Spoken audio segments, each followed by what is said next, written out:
The Joe Rogan Experience. Okay, well, if you want me to go ahead, I can go ahead and tell you this story. But say, for instance, okay, we're in South Austin. All right, there's a home. There was 18 other offers for this one particular home. This was back when the inventory shortage was. I mean, there wasn't a lot of houses on the market. I think there was 6 in Pflugerville, which is the area I stay in. Holy shit. So everybody's going after the same house, and a lot of times the listing agents, they've been instructed by the sellers, they don't want to disclose the price, as the offers go up. So of course she didn't want to tell me the price, but I called and called and called and called. So I wanted to know, I knew because I did my homework that there was going to be at least um, minimum 20 offers. It ended up being 18 offers that What? was in this one house. So my client came. I was guessing where she was at. So my client came to me and said, "Hey, listen, what can we do to separate ourselves from everybody else?" And I said, "Well, what if the roof falls down tomorrow? Are you all right with that?" And they're like, "Yeah, sure. We just want to buy the house." And I said, "Okay. Well, listen, let's do this. We can still have it inspected, but if you want to win, you're going to have to trust me." So I told them, I said, put down $5,000 in option and put 25,000 down in earnest because they were paying cash in any case. So they put that down with no option period, and we won. Like, she called me the next day, and the realtor actually told me and gave me a big compliment and said, each time you guessed on where these offers were, you were only off by maybe $1,000 each time because I was guessing where she wouldn't tell me, but I was guessing where she was. 6 offers, 8 offers, 10 offers.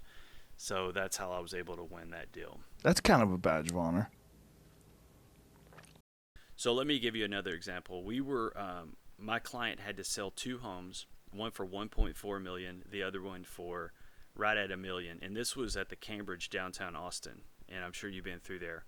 Oh yeah. So they wanted to buy 2 more condominiums that was 2.3 million. So this was 4.7 million.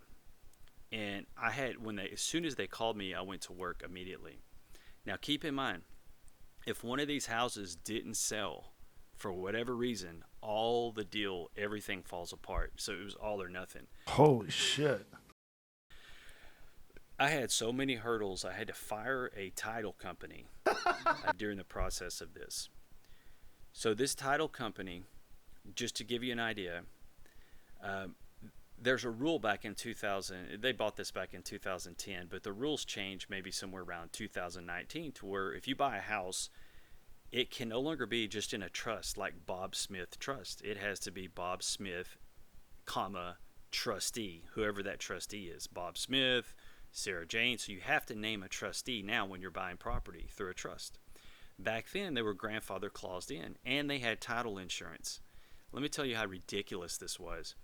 So the title company came back to me and said, we can't do this transaction until we contact the seller that sold my client the condos that they're selling from 2010, and the guy was 95 years old in 2010. Good luck. And I even had that scenario that I told them what could possibly happen. And so this was the easiest solution in the world because the title insurance covered the very thing that they were worried about. They told me this on a Thursday, right? I had the closing on a Tuesday, the following Tuesday. So I said, you have until 2 o'clock to get this resolved or you're fired. So 1:30 came along and they said, we can't do it. I said, transfer everything you have to another title company. They transferred everything because the underwriters were too stupid to realize they had title insurance cover the very thing that they were worried about, and they were grandfather claused in, but they were too stupid. I handed them a Rubik's Cube basically with one move that all they had to do was turn it one time, and they turned it 1,000 times to mess it up, made it more difficult than what it possibly was to begin with. So that's what ended up happening is I fired them.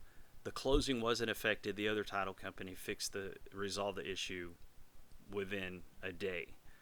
And to give you another idea of what happened, so I sold those 2 units. I bought the other units, or they bought the other units. So everything went through, I would say, smoothly, because I made it work out smoothly. I made these things happen.